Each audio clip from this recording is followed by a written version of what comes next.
تو خلوص کے ساتھ، اخلاص کے ساتھ اللہ کے لیے کام کیے جائے، انسان کوئی دکھاوا، ریاکاری شامل نہ ہو، خالص اللہ کی خوشی کے لیے اور خالص رسول کے بتائے ہوئے طریقے پر کام کرے۔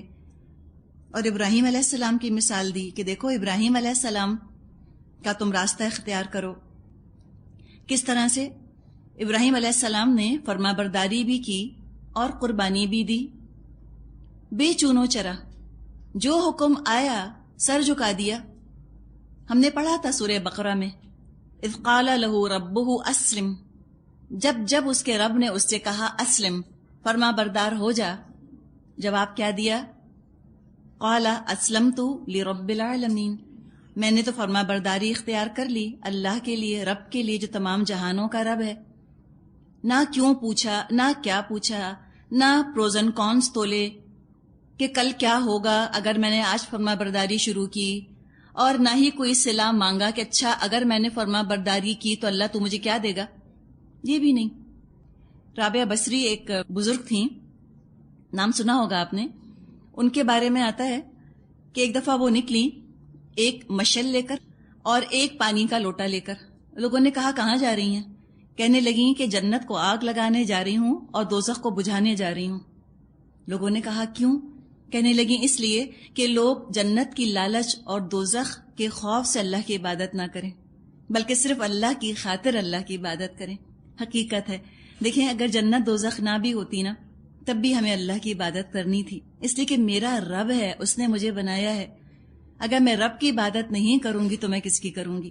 خیر وہ تو ایک ایکسٹریم ہے، خالی ذرا بات سے بات نکلی تو آپ کو بتایا، ورنہ تو ہمیں چونکہ انبیاء نے بتایا ہے کہ تم جنت مانگو، دوزخ سے پناہ مانگو، تو ہم تو کرتے ہیں، ہم انسان ہیں، ہم کو تو لالچ آتی ہے۔ لیکن مقصد یہاں پر کیا ہے کہ ابراہیم علیہ السلام نے جس طرح اللہ کی اطاعت کی، ان کو تو پتہ نہیں تھا کہ اللہ تعالیٰ میرا نام رہتی دنیا تک کیسے قائم رکھے گا، کیا مجھ کو شہرت ملے گی، کیا مجھ کو نیک نامی ملے گی، کیا میرا اللہ کے ہاں اجر ہوگا، ان کو تو نہیں پتا تھا۔ بس رب کا حق پہچان لیا انہوں نے، اور جو رب کا حق پہچان لے وہی محسن ہے۔ جو نعمت دینے والے کو راضی کرنا زندگی کا مقصد بنا لے وہ ضرور محسن ہوگا۔ کوئی بحث نہیں کی ابراہیم علیہ السلام نے، کوئی سوال نہیں کیا، مکمل ٹرسٹ، مکمل بھروسہ اپنے رب پر، دل میں رب کی عزت، رب کی محبت ایسے ان کے بھری ہوئی تھی کہ اطاعت کرنے کے نتیجے میں جب مشکلات آئیں تو اپنے رب کے خلاف نہ غصہ آیا، نہ ریزنٹمنٹ پیدا ہوئی، نہ وہ پچھتائے کہ ناحق میں نے رب کی فرما برداری کی، گھر چھوٹ گیا، خاندان چھوٹ گیا، کیا مصیبت ہے، نعوذ باللہ، ایسی باتیں نہیں کی۔ یہ ہوتا ہے محسن۔ اطاعت کرنی ہے، نتیجہ اچھا نکلا الحمدللہ، نتیجے میں مشکلات زندگی میں شامل ہو گئی تب بھی الحمدللہ، اطاعت نہیں چھوڑنی۔ تو جب ایسی انہوں نے رب کی اطاعت کی تو رب تو بڑا قدردان ہے۔ ایسی جب ابراہیم علیہ السلام نے اپنے رب سے محبت کی کہ سب کچھ نچھاور کر دیا اپنے رب پر، تو کیسے ہو سکتا تھا کہ اللہ ان سے محبت نہ کرتا؟ اللہ نے بھی ایسی محبت کی کہ وَاتَّخَذَ اللَّهُ إِبْرَاهِيمَ خَلِيلًا، اللہ نے تو ابراہیم علیہ السلام کو اپنا خلیل بنا لیا۔ یہ خلیل معمولی دوست کو نہیں کہتے، پاسنگ ایکویٹنس کو نہیں کہا جاتا۔ علماء کہتے ہیں کہ محبت کے 10 درجات ہیں، رفاقت، ساتھ رہنا، فرینڈشپ، پھر مودت، لائک کرنا کسی کو پسند، پھر میلان کیا؟ کسی کی طرف رجحان ہونا، کسی کی کمپنی کو پسند کرنا، پھر محبت ہوتی ہے، پھر عشق ہوتا ہے، آخری درجہ خلت کا درجہ ہوتا ہے۔ یہ دوستی کا سب سے اونچا درجہ ہے۔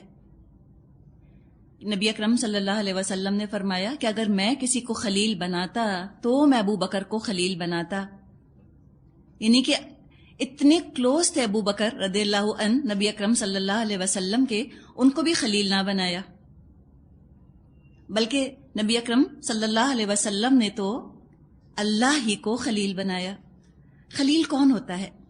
دیکھیں، خلیل وہ جس سے آپ کو توقعات ہوں، سمجھ آئی آپ کو بات؟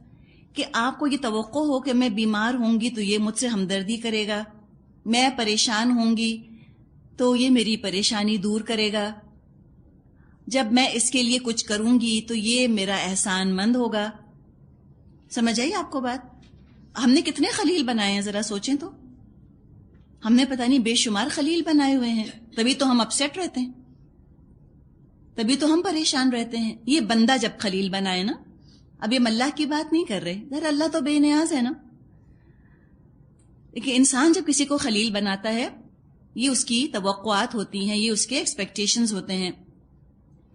کوشش کریں کہ اللہ کو خلیل بنائیں.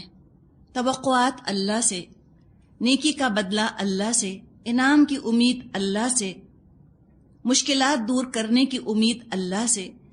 جتنا ہم اللہ کو خلیل بناتے چلے جائیں گے, اتنا آپ دیکھیں آپ مخلوق سے بے نیاز ہوتی چلی جائیں گی. کوئی آپ کی اچھائی کی قدر نہیں کرتا, آپ روئیں گی دھوئیں گی نہیں, آپ کو افسوس نہیں ہوگا. آپ کسی کے ساتھ اچھا کرتی ہیں, وہ بدلے میں برا کرتے ہیں, انسان ہونے کے ناطے دکھ ہوگا, لیکن آپ کی ہمت ختم نہیں ہو جائے گی. تو اللہ تعالیٰ کو تو خلیل بنایا نبی اکرم صلی اللہ علیہ وسلم نے. خلیل کا لفظ خواہ لام سے بنا ہے. خلت یعنی تنہائی میں ہونا. تو خلیل وہ شخص جس کو ایسے وقت یاد کیا جائے جب انسان تنہا ہو, خالی ہو, خلیل کہا جاتا ہے ایسے دوست کو. اور اللہ نے تو ابراہیم علیہ السلام کو خلیل بنایا. واتخذ اللہ ابراہیم خلیلا. رشک آتا ہے ابراہیم علیہ السلام پہ, کیسے اللہ نے خلیل بنایا, کیسے بنا لیے, ایسی تمنا کی انہوں نے اور بس بن گئے. بتائیے ذرا, یہ اللہ کا خلیل بننے کا راستہ کہاں سے گزرا؟ ہجرت اور جہاد اور قربانی. اور ہم چاہتے ہیں کہ اس کے بغیر ہمیں سب مل جائے, ہم سکپ کر جائیں سارا جہاد, ساری ہجرت. نہیں, جو چاہتا ہے کہ اللہ مجھے دوست بنائے تو اللہ کے دوستی کا راستہ قربانیوں اور دشواریوں سے بھرا ہوا ہے. وہ ایک شعر ہے نا کہ انہی پتھروں پہ چل کے آ سکو تو آؤ, میرے گھر کے راستے میں کوئی کہکشاں نہیں ہے. یہی ہوگا, کوئی کہکشاں نہیں ہے.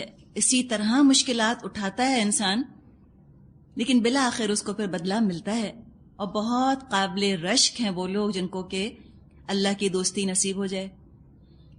آگے زبردست اللہ کی شان آ رہی ہے. فرمایا آیت نمبر 126, وَلِلَّهِ مَا فِي السَّمَاوَاتِ وَمَا فِي الْأَرْضِ وَكَانَ اللَّهُ بِكُلِّ شَيْءٍ مُحِيطًا. آسمانوں اور زمین میں جو کچھ ہے اللہ کا ہے, اور اللہ ہر چیز پر محیط ہے. یعنی اگر اللہ کسی سے دوستی کرتا ہے تو کوئی نعوذ باللہ یہ اللہ کی مجبوری نہیں ہے, کوئی اللہ کو اپنا کام نہیں نکلوانا کہ اللہ کسی سے دوستی کرے. بس یہ تو اس کی شان ہے جس پہ وہ کرم کر دے اپنا.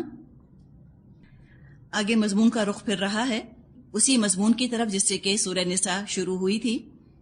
آیت 127, وَيَسْتَفْتُونَكَ فِي النِّسَاءِ قُلِ اللَّهُ يُفْتِيكُمْ فِيهِنَّ وَمَا يُتْلَى عَلَيْكُمْ فِي الْكِتَابِ فِي يَتَامَى النِّسَاءِ اللَّاتِي لَا تُؤْتُونَهُنَّ مَا كُتِبَ لَهُنَّ وَتَرْغَبُونَ أَن تَنكِحُوهُنَّ وَالْمُسْتَضْعَفِينَ مِنَ الْوِلْدَانِ وَأَن تَقُومُوا لِلْيَتَامَى بِالْقِسْطِ وَمَا تَفْعَلُوا مِنْ خَيْرٍ فَإِنَّ اللَّهَ كَانَ بِهِ عَلِيمًا.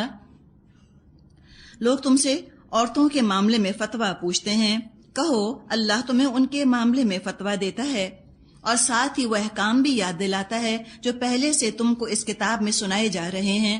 یعنی وہ احکام جو ان یتیم لڑکیوں کے متعلق ہیں جن کے حق تم ادا نہیں کرتے اور جن کے نکاح کرنے سے تم باز رہتے ہو, یا لالچ کی بنا پر تم خود ان سے نکاح کر لینا چاہتے ہو, اور وہ احکام جو ان بچوں کے متعلق ہیں جو بیچارے کوئی زور نہیں رکھتے. اللہ تمہیں ہدایت کرتا ہے کہ یتیموں کے ساتھ انصاف پر قائم رہو, اور جو بھلائی تم کرو گے وہ اللہ کے علم سے چھپی نہ رہ جائے گی. ان احکامات میں اشارہ ہے ان احکامات کے ساتھ ہی سمجھے, ان کو ملا لیجئے جو سورہ نساء کے شروع میں آئے, جس میں یتیم بچوں کے حقوق کی بات تھی اور عورتوں کے حقوق کی بھی بات کی گئی تھی. جہاں تک یتیموں کا اور عورتوں کا تعلق ہے, حقیقت ہے کہ یہ دو طبقے ہمیشہ سے کمزور رہے, اور ان دو طبقات کی حق تلفی کثرت سے کی گئی ہے. ان کے حقوق کا خیال اکثر و بیشتر نہیں رکھا جاتا. اب کسی میں یہ دونوں چیزیں جمع ہو جائیں، یعنی لڑکی بھی ہو اور یتیم بھی ہو، تو اس کا معاملہ تو اور زیادہ حساس، اور زیادہ سینسٹیو، اور زیادہ نازک ہو جاتا ہے۔ زمانہ جاہلیت میں ہوتا یہ تھا کہ یتیم لڑکیوں سے نکاح کر لیتے تھے۔ یتیم سے مراد کیا؟ کہ جن کے والدین نہیں تھے، یعنی بالغ بھی ہو گئیں، اب پیچھے ولی نہیں ہے، والدین نہیں ہیں جو ان کے حقوق کی حفاظت کا تقاضا کر سکیں، تو کچھ لوگ یتیم لڑکیوں سے نکاح کر لیتے تھے اور پھر ان کے حقوق ادا نہیں کرتے تھے۔ مثال کے طور پہ مہر نہیں دیتے تھے، یا اگر ایک سے زیادہ بیویاں ہوتی تھیں تو اس بیوی کے حق ادا نہیں کرتے تھے۔ تو قرآن نے ان کے ساتھ بے انصافی کرنے پر خبردار کیا کہ تم یہ کام مت کرو، بے انصافی مت کرو یتیم لڑکیوں کے ساتھ۔ اب اس کا ریاکشن یہ ہوا لوگوں پر کہ انہوں نے یتیم لڑکیوں سے نکاح کرنا ہی چھوڑ دیا۔ مسلمان اتنا ڈر گئے کہ ہم کہیں کسی لڑکی سے نکاح کر لیں جس کے والدین نہیں ہیں، اور پھر کہیں ایسا نہ ہو کہ ہم انصاف نہ کر سکیں، تو بہتر ہے کہ ہم ان سے نکاح ہی نہ کریں۔ اور یہ انسانی کمزوری ہے، ایک ایکسٹریم سے نکلتا ہے انسان، دوسرے ایکسٹریم پر چلا جاتا ہے۔ تو پھر یہاں یتیم لڑکیوں سے نکاح کی ترغیب دی گئی ہے۔ ایک ترغیب یہ ہے کہ یتیم لڑکیوں سے نکاح کرو، ہاں انصاف کرو، اور دوسرے ان عورتوں سے نکاح کی ترغیب دی گئی ہے کہ جو یتیموں کی مائیں ہیں، یعنی جن کے شوہر ختم ہو گئے، جنگ میں مر گئے یا کسی اور وجہ سے مر گئے، اور اب وہ اپنے بچوں کو پال رہی ہیں، یتیم بچے ہیں ان کے ساتھ، تو یتیم بچوں کی ماؤں سے نکاح کر لو تاکہ یتیم بچوں کی تم کفالت بہترین طریقے سے کر سکو۔ ان کے حقوق کی ادائیگی پر زور دیا کہ ان کے ساتھ جو بھی تم خیر کرو گے اللہ اس کو جاننے والا ہے۔ عورتوں کی وراثت، بچوں کی وراثت کے بارے میں جب آیات نازل ہوئیں سورہ نساء میں، تو یہ بالکل انوکھی اجنبی بات تھی عرب معاشرے میں۔ وہ سوچ ہی نہیں سکتے تھے کہ عورتوں کا بھی وراثت میں حصہ ہو سکتا ہے یا بچوں کا بھی وراثت میں حصہ ہو سکتا ہے۔ تو کچھ عرصے تو لوگ اس انتظار میں رہے کہ شاید کسی وقتی مصلحت کے تحت یہ حکم آیا ہے، عارضی عبوری ٹرانزیشنری حکم ہے، کچھ عرصے کے بعد منسوخ ہو جائے گا اور عورتوں بچوں کی وراثت ختم ہو جائے گی۔ لیکن تاکید کے ساتھ دوبارہ یہ بات یاد دلا دی گئی ہے کہ اللہ نے فتویٰ دے دیا ہے تمہیں اس کے بارے میں، اس میں کسی تبدیلی کی امید مت رکھنا، یہ فائنل ہے اور حتمی ہے۔ وَيَسْتَفْتُونَكَ فِي النِّسَاءِ، یہ فتویٰ طلب کرتے ہیں آپ سے عورتوں کے بارے میں، تو کئی پہلو ہیں جو اس فتوے کے اندر آ گئے، وراثت کی بات بھی آ گئی، اور جو نکاح کے بارے میں احکامات دیے گئے، ان کے حقوق کی حفاظت کا جیسے ذکر کیا گیا وہ بات بھی آ گئی۔ آیت 128، وَإِنِ امْرَأَةٌ خَافَتْ مِنْ بَعْلِهَا نُشُوزًا أَوْ إِعْرَاضًا فَلَا جُنَاحَ عَلَيْهِمَا أَنْ يُصْلِحَا بَيْنَهُمَا صُلْحًا وَالصُّلْحُ خَيْرٌ وَأُحْضِرَتِ الْأَنْفُسُ الشُّحَّ، اور جب کسی عورت کو اپنے شوہر سے بدسلوکی یا بے رخی کا خطرہ ہو تو کوئی مضائقہ نہیں اگر میاں بیوی کچھ حقوق کی کمی بیشی پر آپس میں صلح کر لیں۔ صلح بہرحال بہتر ہے، نفس تنگ دلی کی طرف جلد مائل ہو جاتے ہیں۔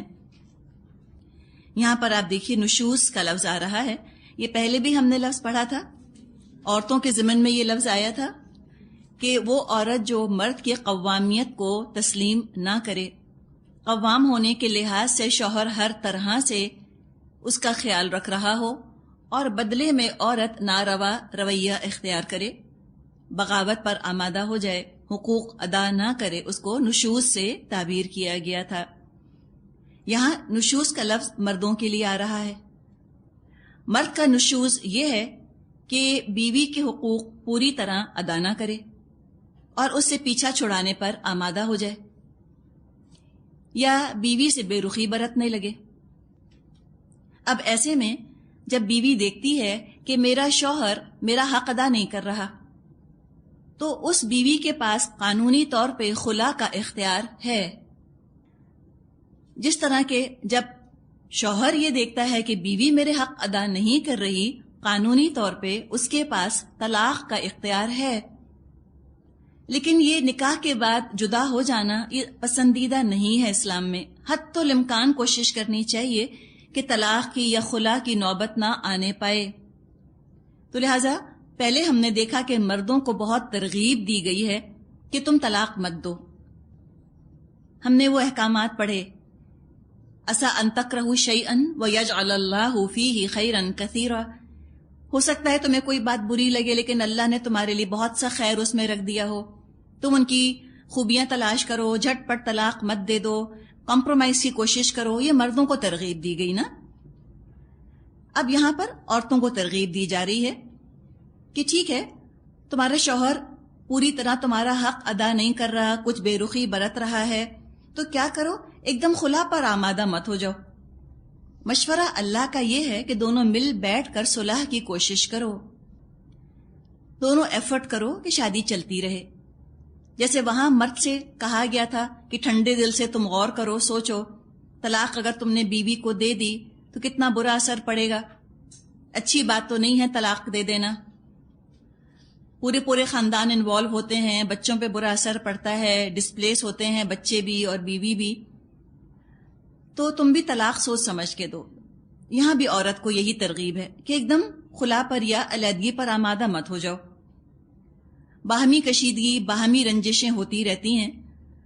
عورت بھی شوہر کا روکھا پھیکا رویہ دیکھ کر فوراً طلاق یا خلا کی بات نہ کرے، بلکہ کمپرومائز کی دونوں بیٹھ کر کوشش کریں، گیو اینڈ ٹیک ہو جائے، کوئی حقوق کی کمی بیشی کر کے بہرحال زندگی کی گاڑی کو چلاتے رہو. اور پھر آپ دیکھیں کہ بعض دفعہ ایک کوئی صورتحال ایسی پیدا ہو جاتی ہے جس کو حقیقت پسندی کی نظر سے دیکھا جائے تو نہ اس میں بیوی کا قصور ہوتا ہے نہ شوہر کا قصور ہوتا ہے. مثلاً شادی ہو گئی، اب دل نہیں مل رہے، این ممکن ہے نا، جس کو آج کل ہم کہتے ہیں کیمسٹری نہیں ملتی. بیوی اپنی جگہ بہت اچھی ہوتی ہے، شوہر اپنی جگہ بہت اچھا ہوتا ہے، انڈیویجولی دونوں بہت اچھے ہیں، آپس میں جب ملتے ہیں تو اچھے نہیں ہوتے، آپس میں برداشت نہیں کر سکتے ایک دوسرے کو. مثالیں ہوں گی آپ کے سامنے ایسی ہیں. یا جس کو ہم کہتے ہیں کہ ویو لینتھ نہیں ملی، ایک مشرق کی کہتا ہے ایک مغرب کی کہتا ہے. ایسے میں کیا ہوتا ہے، بیوی سیدھی بات بھی کرے گی تو میاں کو غصہ آئے گا، میاں بیچارہ کو سیدھی سی بات کرے گا تو بیوی ریئیکٹ کرتی ہے اس کے اوپر. ہو جاتا ہے یہ، دیکھا جائے قصور نہیں ہے، وہ مینٹل ریپو نہیں بن رہی ان کی آپس میں. یا اب اس میں دیکھیں قصور کس کا ہوا، قصور تو کسی کا نہیں ہے نا، کیا کریں، ملتی نہیں آپس میں، بن نہیں رہی آپس میں دونوں کی. اچھا، ایک اور کیس یہ ہو سکتا ہے کہ شوہر بہت ینگ ہو، بیوی بہت بڑی عمر کی ہو. جب شروع کے دن ہوتے ہیں شادی کے، عمر کا اتنا فرق نبھ جاتا ہے، کھپ جاتا ہے، لیکن وقت کے ساتھ ساتھ یہ فرق زیادہ واضح ہونے لگ جاتا ہے، بہت نمایاں ہو گیا فرق. اب کیا کریں؟ یا یہ بھی ہو سکتا ہے کہ شوہر بہت اچھی شکل اور صورت کا ہو اور بیوی جو ہے وہ بہت بد شکل ہو یا بیمار ہو. اس میں بھی آپ دیکھیں فطرت، آپ دیکھیں کہ جو مرد ہوتے ہیں وہ بیوی کے بارے میں زیادہ حساس ہوتے ہیں، اس کی شکل صورت کے بارے میں، جبکہ عورتیں شوہر کی شکل صورت کے بارے میں اتنی حساس، اتنی سینسیٹیو نہیں ہوتی. فطرت ہے نا، اللہ نے فطرت بنائی ہے. تو اب اس میں بھی نہ مرد کا ایسا قصور ہے نہ عورت کا قصور ہے بہت زیادہ. یا اگر بیوی بیمار ہے، کوئی کنٹیجس بیماری ہے اس کو، تو قصور تو کسی کا نہیں اس کے اندر، نہ مرد کا قصور ہے نہ عورت کا. اب عورت ازواجی حق ادا نہیں کر سکتی کسی بیماری کی وجہ سے، بیچاری عورت کیا کرے اور وہ مرد بھی کیا کرے. تو ایسے میں ایک تو عام قانون یہ بتا دیا کہ فَإِمْسَاكُمْ بِمَعْرُوفٍ أَوْ تَسْرِيحٌ بِإِحْسَانٍ، یا تو تم معروف طریقے سے روک لو اس کو یا تم اس کو چھوڑ دو. اگر عورت آزاد ہونے کو تیار ہے تو ٹھیک ہے، طلاق دے دو، یا خلا لینا چاہتی ہے ٹھیک ہے. وہ تو ایک کیس تھا. یہاں جو کیس ہے وہ یہ کہ عورت جدا نہیں ہونا چاہتی، وہ اپنے شوہر کے ساتھ ہی رہنا چاہتی ہے، تو اس کا بھی لحاظ کرو. اور ایسے میں عورت اگر کچھ اپنے حقوق چھوڑنے پر آمادہ ہو جائے تو معاملہ نپ سکتا ہے. وہ کچھ کمپرومائز کرنے پر راضی ہوتی ہے، کچھ اپنے حقوق چھوڑنے پر راضی ہوتی ہے تو ٹھیک ہے، زندگیاں بہت ڈسٹرب نہیں ہوں گی، شوہر کی ذمہ داری ہلکی ہو جائے گی، عورت کو، بیوی کو گھر میں رکھنا اس کو مشکل نہیں لگے گا، اور بیوی بھی اپنے گھر میں رہے گی. تو بڑا ہی حکیمانہ، بڑا ہی حقیقت پسند حل ہے، ایک پریکٹیکل سولوشن ہے جو یہاں دیا جا رہا ہے. ہمیں یہ بھی سوچنا چاہیے میچور انسانوں کی حیثیت سے کہ ہر معاملہ جذبات سے حل نہیں ہوتا. بعض دفعہ جذبات کی قربانی دے کر عقل سے، حکمت سے بھی فیصلہ کرنا ہوتا ہے بات کو بنانے کے لیے. اور اس حل میں سب سے بڑی رکاوٹ اس کا ذکر کیا گیا شح، خود غرضی اور انا پرستی. یہ بہت بڑی رکاوٹ بن جاتی ہے. تو انا کو مسئلہ نہ بنایا جائے. شوہر بیوی اپنے معاملے میں انا پرست نہ ہوں، ٹھنڈے دل سے فیصلہ کریں. ہو سکتا ہے یہ جو دور گزر رہا ہے کہ شوہر بے رخی برت رہا ہے، ہو سکتا ہے عارضی ٹیمپرری فیز ہو. تھوڑی دیر ذرا دل پر جبر کر لے بیوی، ذرا کمپرومائز کر لے تو ممکن ہے دوبارہ حالات درست ہو جائیں، ٹھیک ہو جائیں. لیکن انسان کی فطرت میں انانیت تو شامل ہے نا، خود غرضی، ایگوئسٹک، یہ تو شامل ہے انسان کے اندر. وہ اپنے آپ کو بے حد اہمیت دینا چاہتا ہے. اسلام جو ہے وہ اخلاقی تعلیمات کے ذریعے سے اس انا کو دبا دیتا ہے. اسلام ہمیں سکھاتا ہے کہ رائز ابو یور سیلف. انا پرست مت بنو، اتنے ایگوئسٹک مت بنو، اس قدر سیلف امپورٹنٹ مت بنو، اتنے اپنے بارے میں سینسٹیو، اتنا اپنے بارے میں حساس مت بنو. یہ اسلام نے سکھایا.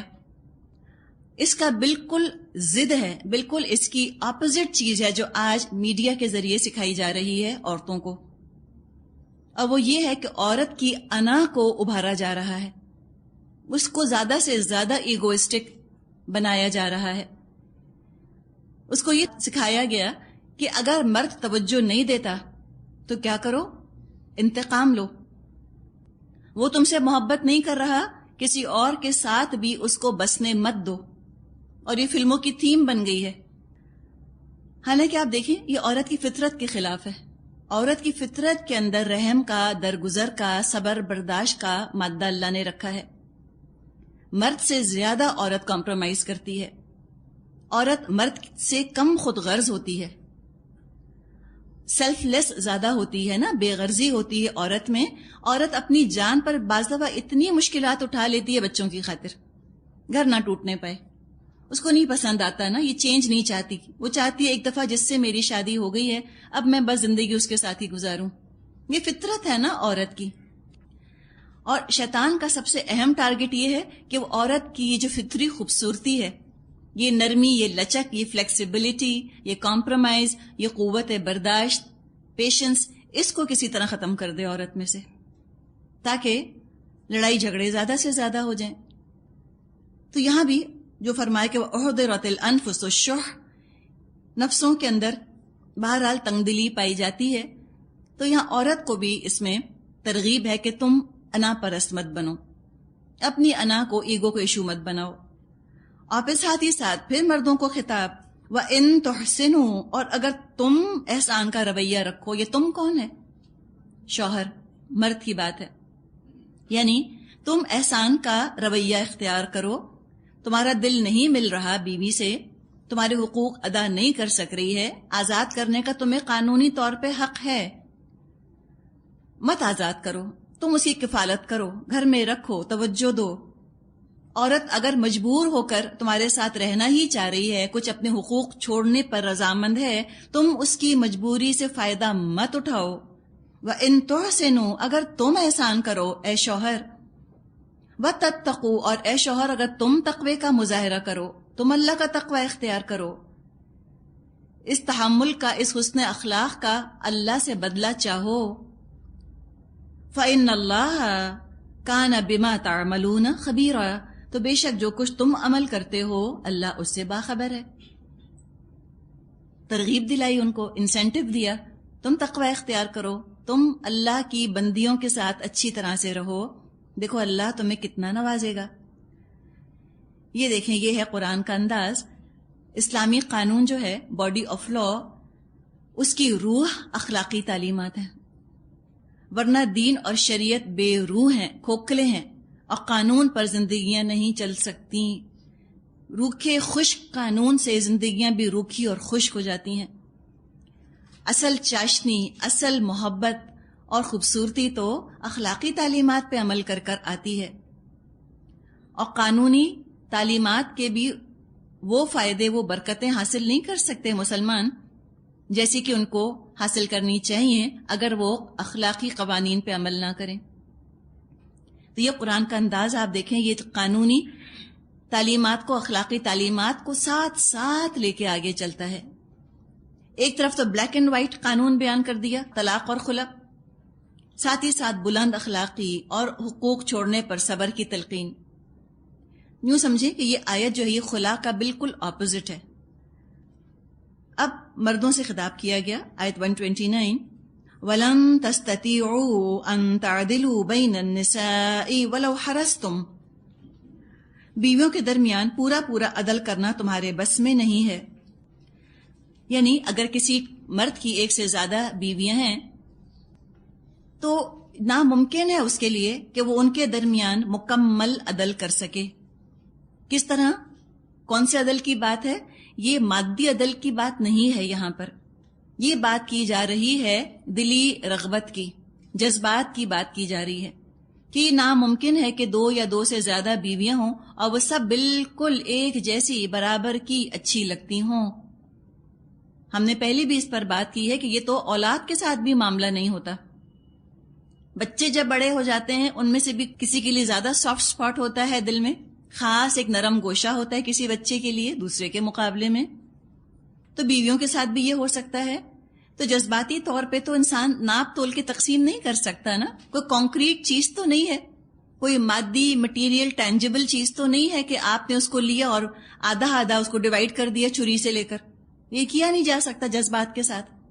جذبات پہ انسان کا قابو نہیں، دل کا میلان کس کی طرف زیادہ ہو گیا. لیکن جہاں تک مادی چیزوں کا تعلق ہے، اوقات کار کی تقسیم، باری مقرر کرنا، پیسہ اور وقت تقسیم کرنا، اس میں تو عدل واجب ہے. اس کی بات نہیں کی جا رہی کہ تم ان چیزوں میں عدل نہیں کر سکتے، وہ تو واجب ہے، وہ تو کرنا ہی کرنا ہے. بات یہاں پر قلبی رجحان کی ہے. اور نبی اکرم صلی اللہ علیہ وسلم کی بھی دعا میں یہ بات آتی ہے.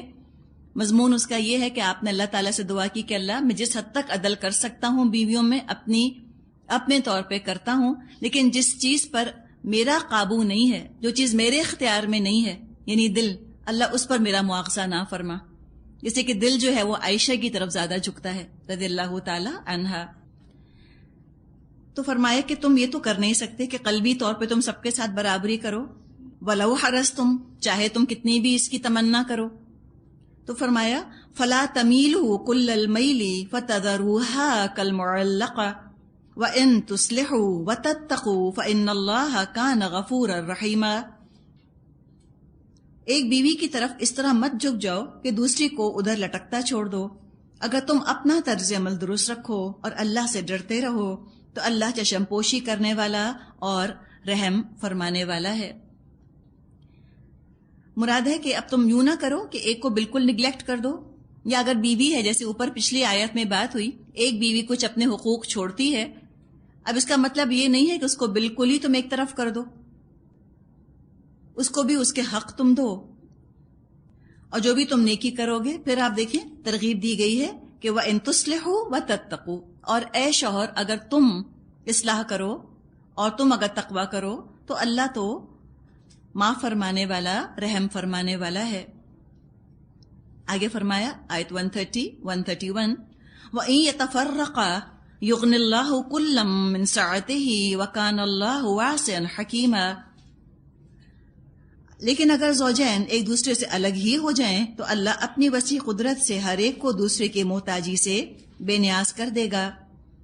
وَلِلَّهِ مَا فِي السَّمَاوَاتِ وَمَا فِي الْأَرْضِ وَلَقَدْ وَصَّيْنَا الَّذِينَ أُوتُوا الْكِتَابَ مِن قَبْلِكُمْ وَإِيَّاكُمْ أَنِ اتَّقُوا اللَّهَ وَإِن تَكْفُرُوا فَإِنَّ لِلَّهِ مَا فِي السَّمَاوَاتِ وَمَا فِي الْأَرْضِ وَكَانَ اللَّهُ غَنِيًّا حَمِيدًا. اللہ کا دامن بہت کشادہ ہے اور وہ دانا و بینا ہے. آسمانوں اور زمین میں جو کچھ ہے سب اللہ ہی کا ہے. تم سے پہلے جن کو ہم نے کتاب دی تھی انہیں بھی یہی ہدایت کی تھی، اور اب تم کو بھی یہی ہدایت کرتے ہیں کہ اللہ سے ڈرتے ہوئے کام کرو. لیکن اگر تم نہیں مانتے تو نہ مانو. آسمان اور زمین کی ساری چیزوں کا مالک اللہ ہی ہے اور وہ بے نیاز ہے، ہر تعریف کا مستحق. اب یہاں پر مزید بات کو آگے بڑھایا. شوہر بیوی ہی کی بات چل رہی ہے کہ تمام تر کوششیں کر کے دیکھ لیں، اصلاح کی بھی کوشش کر لی، صلح کی کوشش کر لی، لیکن کوشش کامیاب نہ ہوئی، جدائی ہو ہی رہی ہے، تو بھی دونوں کو کہا کہ پریشان ہونے کی ضرورت نہیں، اللہ کی قدرت بہت وسیع ہے، رزق، روزی، خوشی، غم، ہر چیز پر اللہ قدرت رکھتا ہے، تمام خزانے اسی کے اختیار میں ہیں۔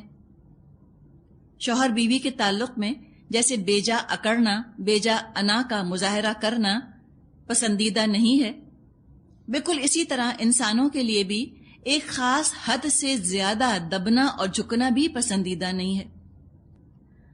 عورت یہ نہ سمجھے کہ شوہر نے چھوڑ دیا تب گزارا کیسے ہوگا، کھاؤں گی کہاں سے؟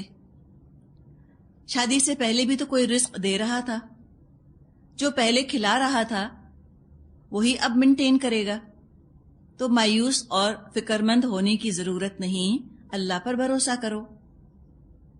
آخر ایک وقت وہ بھی تو تھا کہ جب میاں بیوی انجان اجنبی تھے ایک دوسرے کے لیے، میاں بیوی نہیں تھے ایک دوسرے کے، جانتے نہ تھے ایک دوسرے کو، اللہ نے ملایا، اللہ نے بندوبست کیا۔ اللہ چاہے گا دوبارہ کسی اور ساتھی کا انتظام کر دے گا، کچھ اللہ کے لیے مشکل نہیں۔ کسی طرح اگر آپس میں انڈرسٹینڈنگ نہیں ہوتی، سکون نہیں مل رہا ایک دوسرے کے پاس، ہر وقت کے جھگڑے ہیں، لڑائیاں ہیں، شکوے شکایتیں ہیں، تو اس طرح رو دھو کر اذیت میں زندگی بسر کرنے سے بہتر ہے الگ ہو جایا جائے۔